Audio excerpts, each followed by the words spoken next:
Estoy hablando con Sergio Ugalde, profesor de Ciudad de México. Buenas tardes. Hola, ¿qué tal, John? Buenas tardes. Todo bien. Ah, me gustaría preguntarte cómo nos hemos conocido, tú y yo. Ha sido una de las historias más peculiares que me han sucedido en los últimos tiempos. John, estábamos en una conferencia sobre José Lezama Lima, un escritor cubano, y sus vínculos con James Joyce, ¿no? Y era el grupo de Lezama y Orígenes y Joyce.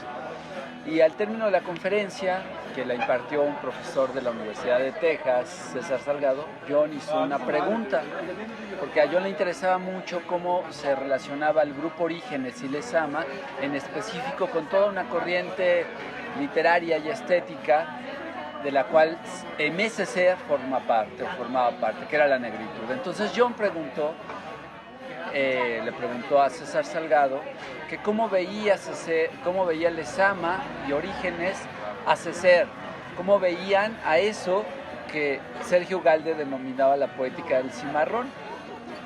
Cuando John terminó de hacer la pregunta, yo no podía creerlo porque yo estaba sentado justo enfrente de él. Y escuché la pregunta y escuché mi nombre y dije, pero ¿cómo es posible que alguien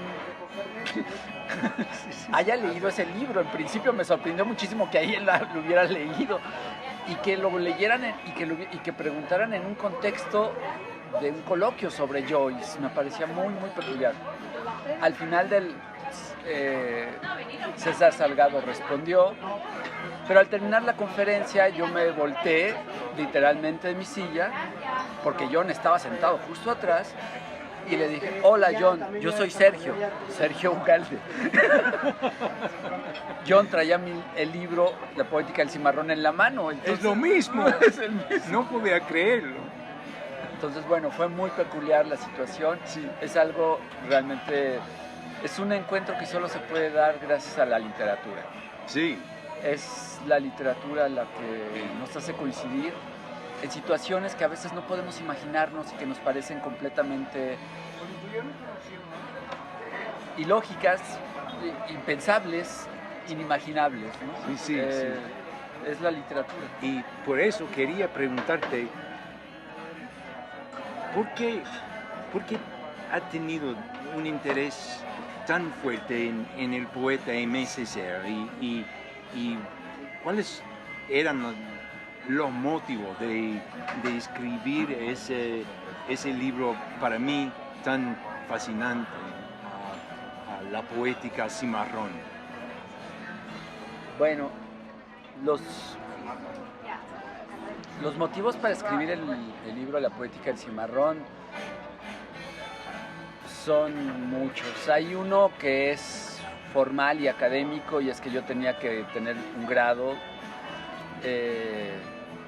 Para tener el grado de licenciatura tenía que escribir una tesis, pero claro, yo no quería hacer una tesis estrictamente académica, yo quería más bien hacer un ensayo, y bueno, el resultado de ese ensayo, de esa escritura ensayística, fue La poética del cimarrón. Ahora, ¿por qué ese? Porque claro, yo escribí sobre algo que me tocaba profundamente y que me conmovió muchísimo, que fue descubrir la poesía de este poeta de la Martinica. Lo primero que leí de Aimé Césaire debió ser hacia 1996, 1995, que yo descubrí un libro que se llama, en español se tradujo como Cuaderno un retorno en país natal. Era la traducción del libro de Aimé Césaire, publicada en México, en una traducción hecha por un poeta del exilio español republicano en México, Agustí Bartra, en la editorial Era, una traducción relativamente, digamos, antigua, de 1968. Yo leí por primera vez a Césaire en esa traducción, y cuando leí el cuaderno Retorno al País Natal, en esa traducción de Agustí Bartra, lo primero que me dije es, yo tengo que aprender francés. Fascinante. Y tengo que leer a este poeta en su lengua porque esto es maravilloso lo que estoy descubriendo y lo que estoy experimentando, y sobre todo era la experiencia de leer la poesía de Césaire lo que a mí me llevó a pensar y a leer y a buscar y a seguir buscando y a tratar de explicarme qué es lo que pasaba al leer la poesía de Césaire. Disculpen. Entonces, en realidad el ensayo, la poética del cimarrón es el intento de responderme a mí mismo una serie de preguntas que me hacía yo todo el tiempo cuando leía la obra y la poesía de Césaire. Porque la poesía de Césaire es algo, bueno, todos los grandes poetas siempre generan experiencias de lectura extraordinarias que abren a distintos universos. En específico, mi lectura de Césaire me llevó a tratar de responderme muchísimas preguntas de por qué estaba pasando eso con una poesía que en apariencia que es una poesía compleja, no es nada sencilla, ¿no? Es una poesía sumamente compleja, rico en ese pero sentido. riquísima, Sí, ¿no? sí. Es complejo, pero es muy rico. Y es rica en experiencias, en sensaciones, en olores, en visualidades, en sonidos, en sentidos. Es una experiencia muy, muy intensa. Leer a Césaire es siempre leer un universo y un cosmos, ¿no? Y eso era lo que yo intentaba responder. ¿Qué pasa cuando uno lee estos poetas? Porque para mí fue un descubrimiento total. Uno de los puntos centrales de esa experiencia de la poesía es ver cómo, en específico en el cuaderno Un Retorno al País Natal, Césaire llegaba a crear este cosmos y esta experiencia tan compleja de la poesía a partir de hechos tan banales como la pobreza, no banales, sino tan terrenales como la pobreza, la miseria, la degradación, es decir, aspectos sumamente negativos, ¿no? La miseria. La miseria. Y que hizo el punto de arranque, parecía ser que estaba ahí. Y eso me conectaba mucho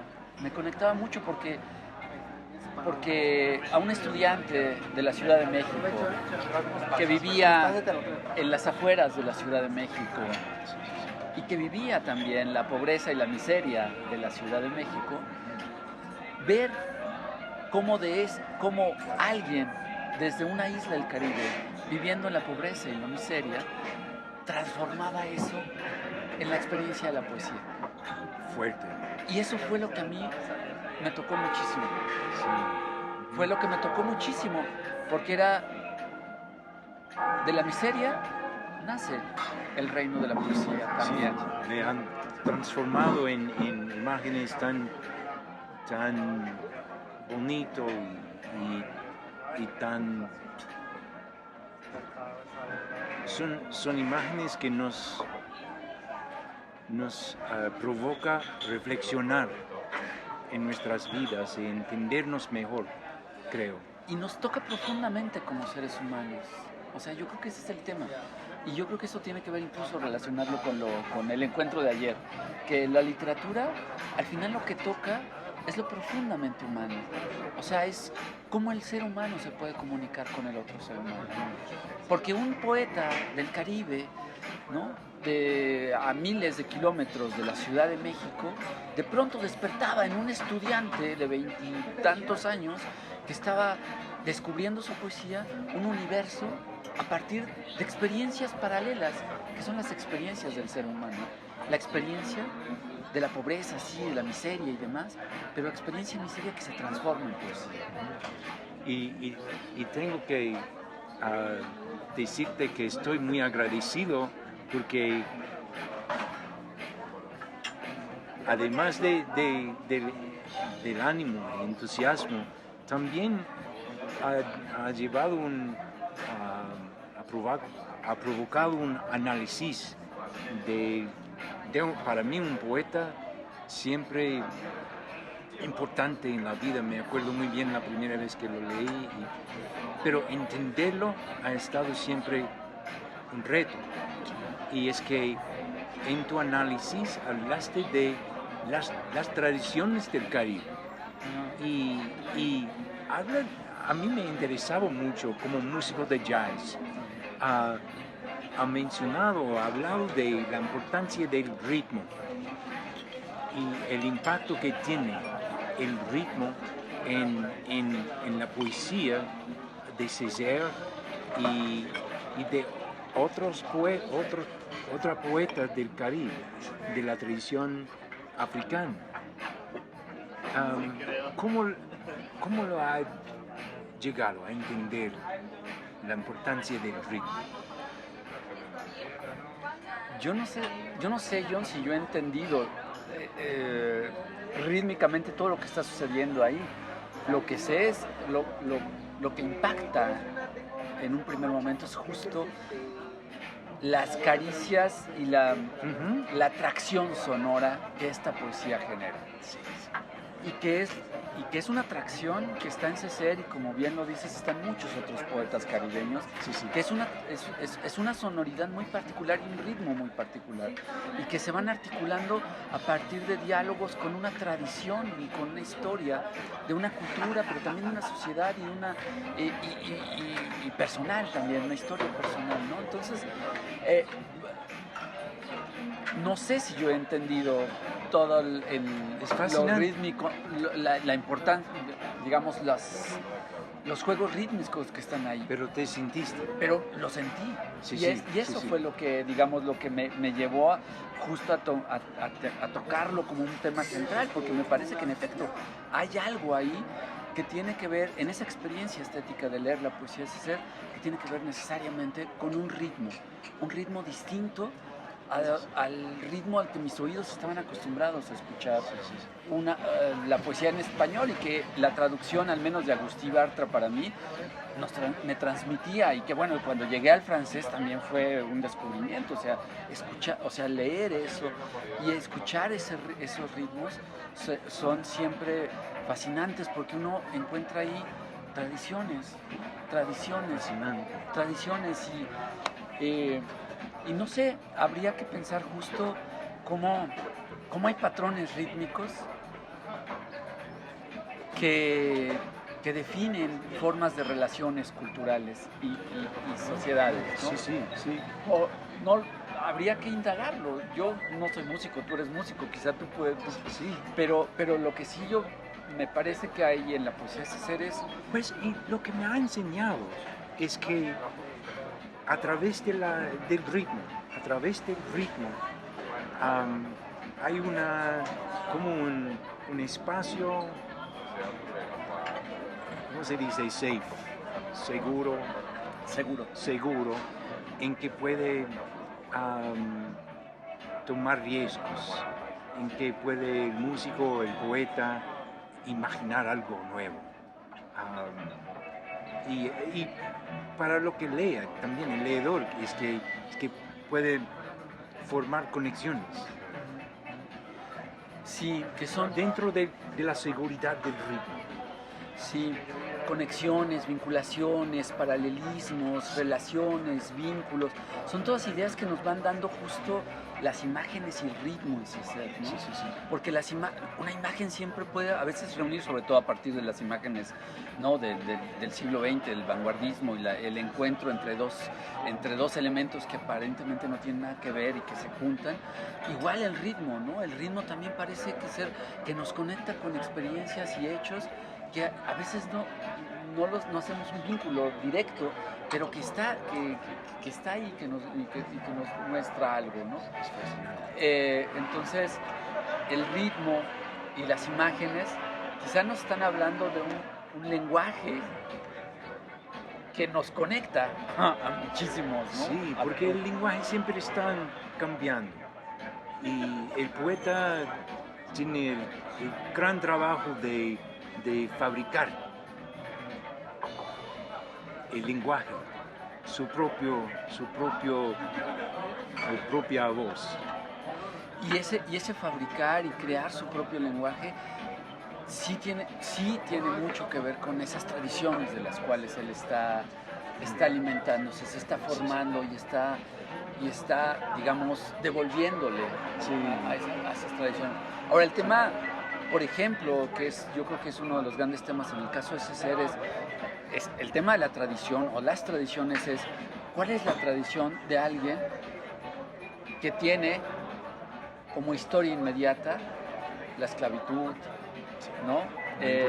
O sea, ahí hay una desvinculación, hay una ruptura, y entonces justo cómo se restablecen los lazos de esa tradición, ¿no? Con eso, porque lo anterior es la negación, es el vacío, es el rechazo. Entonces, ¿cómo restablecer esa tradición, esas tradiciones? Y la lucha de sobrevivir, de formar solidaridad en su comunidad. Y de ahí que el trabajo literario, en ese sentido, también tenga un trabajo político. O sea, entonces la literatura no es un hecho que tenga que ver no solo es un hecho que tenga que ver con el trabajo formal del lenguaje, sino es el trabajo del sentido de una comunidad. Y ha hablado en el libro del malestar y como motivo, el malestar que encuentra el escritor caribeño de raíces africanas. Y a mí fue muy interesante porque no hay traducción del palabra. Tenemos el palabra en inglés, bienestar, well-being, pero de malestar no. Pero creo que en el idioma, en el lenguaje de afroamericano, tenemos los blues. Claro. Y Michael Jackson ha dicho, I'm bad. Es decir, que cuando somos bad, estamos encontrando el mal de la vida. La miseria, el hambre, la depresión. Y convirtiéndolo en algo más humano, más es decir, estamos humanizando a la miseria. Es posible decirlo. Sí. Pero este nos lleva a otro punto. Quería preguntarte, en el ámbito de James Joyce como escritor,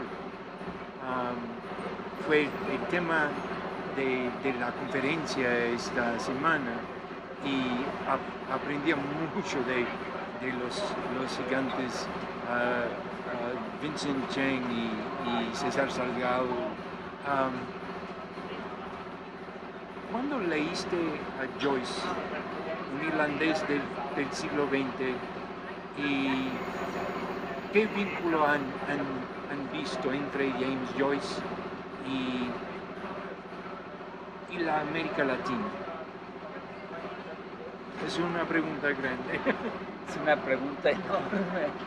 pregunta enorme. Yo no soy ningún especialista ni lector acucioso de James Joyce, pero sí creo que la estela de Joyce, el ámbito de Joyce, el universo, la órbita, el cosmos de Joyce ha estado muy presente en muchos escritores latinoamericanos. Sí. Y bueno, uno de esos escritores, que es donde yo me siento más a gusto para poder hablar de Joyce, es Lezama Lima, ¿no? Que fue justo la conferencia en la que nos conocimos con habló César ayer, Salgado. Habló ayer al César Salgado de Lima, de José Lezama Lima. Sí, del grupo Orígenes. Sí. Fascinante, escritores de Cuba. Sí, pero por ejemplo, o sea, sí está claro como para figuras tan importantes para la tradición cubana o para la tradición latinoamericana como Lezama Lima, James Joyce es clave, es un punto realmente, hay un antes y después de Joyce en la literatura, para muchos escritores, ¿no? Y dentro de ellos está Lezama. Otro es Borges.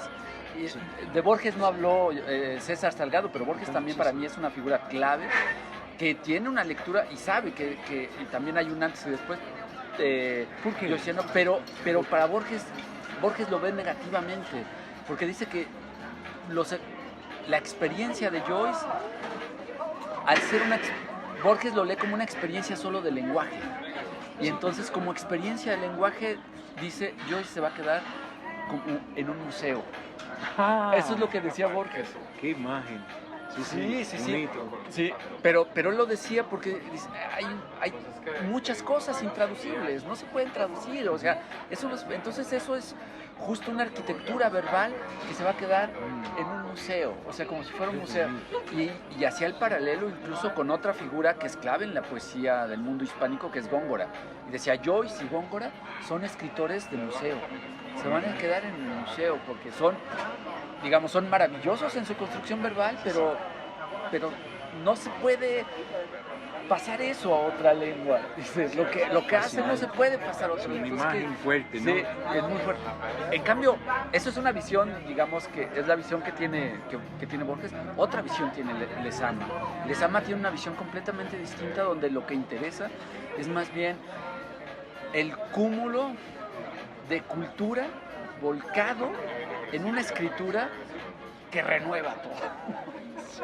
Y esa es la experiencia de Lezama leyendo a Joyce, porque no lo lee, sí lo lee, seguro que leía algunas partes en inglés, pero en realidad lo está leyendo en español. Sí, y lo bueno de esa conferencia es que no he conocido yo a Lezama, pero a Joyce sí, y ahora me doy cuenta la posibilidad por la contribución de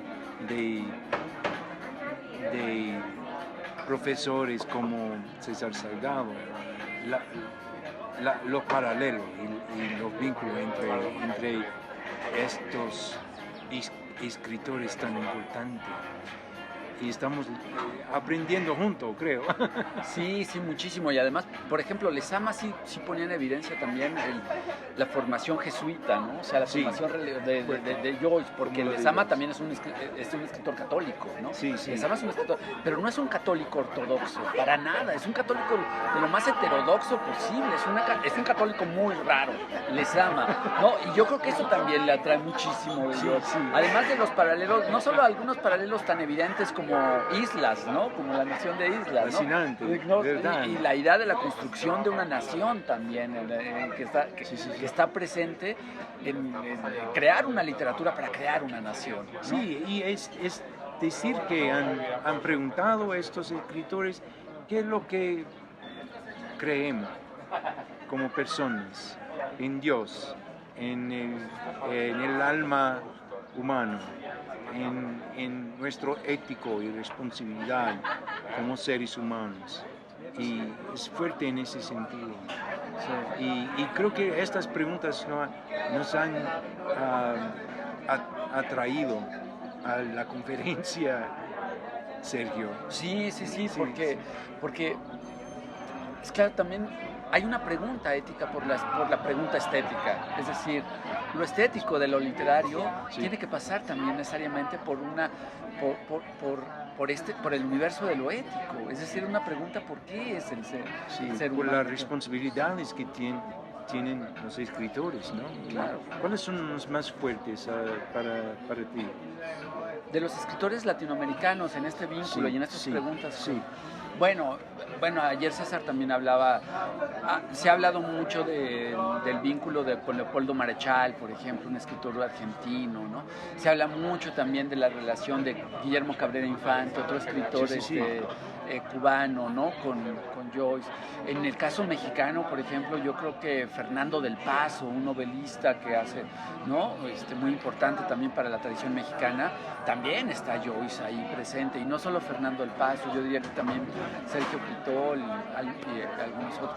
Y bueno, en el caso argentino también Cortázar, es decir, Joyce es una estela y es un cosmos que ha estado presente en muchos escritores latinoamericanos de manera poderosa. Y eso es un trabajo, yo creo que todavía, que es parte de lo que está haciendo César, ¿no? Después también con Exacto. Y de las Latin Joyce, ¿no? Creo que tiene razón y que comparten unas responsabilidades como escritores. Y si estamos pensando en estas responsabilidades.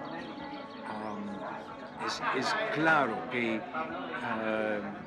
los movimientos y sus participantes tienen la estética, es decir, modos de escribir, de intercambiar, pero de la sociedad, las responsabilidades, ¿cuáles son? ¿Qué piensas tú? Las responsabilidades de la sociedad. Bueno,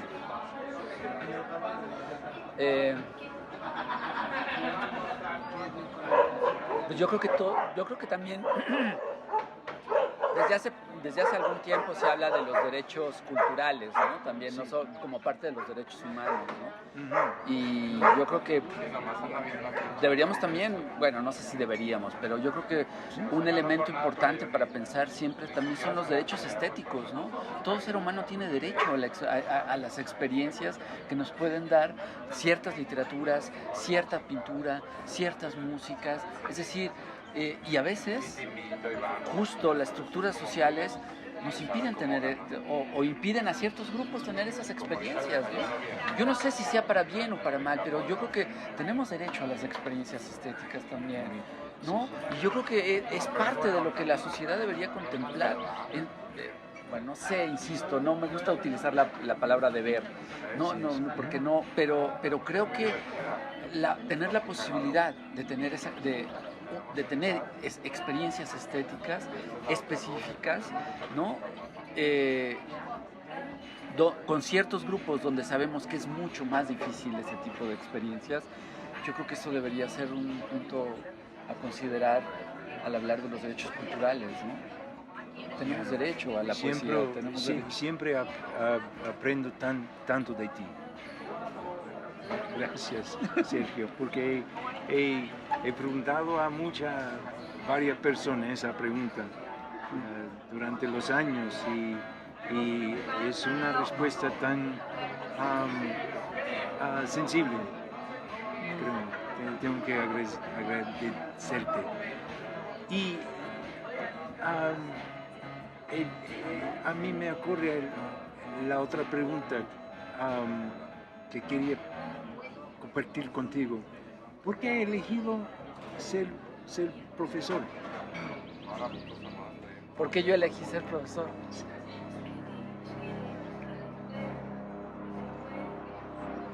Porque me gusta compartir. Sí, creo que sí. O sea, creo que para ser profesor hay que saber compartir, ¿no? O sea, y me gusta compartir mis lecturas, me gusta compartir. Y cuando...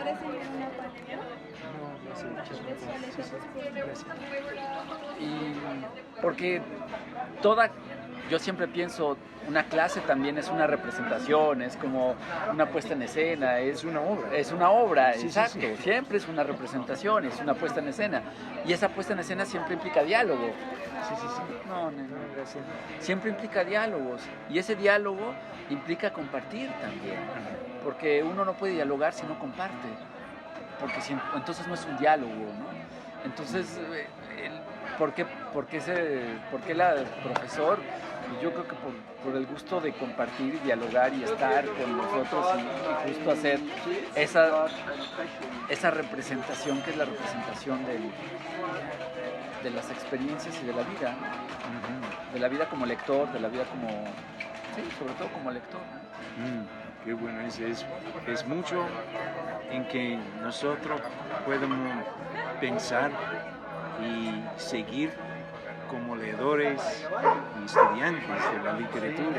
Nos ha inspirado por tu escritura y tus comentarios, Sergio.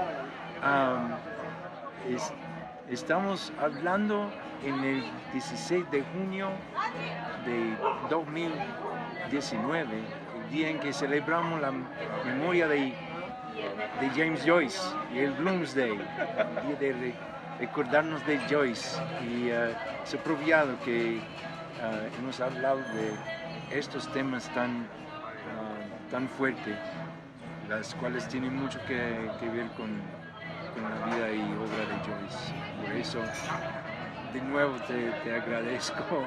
No, al Sergio. contrario, Sí, John.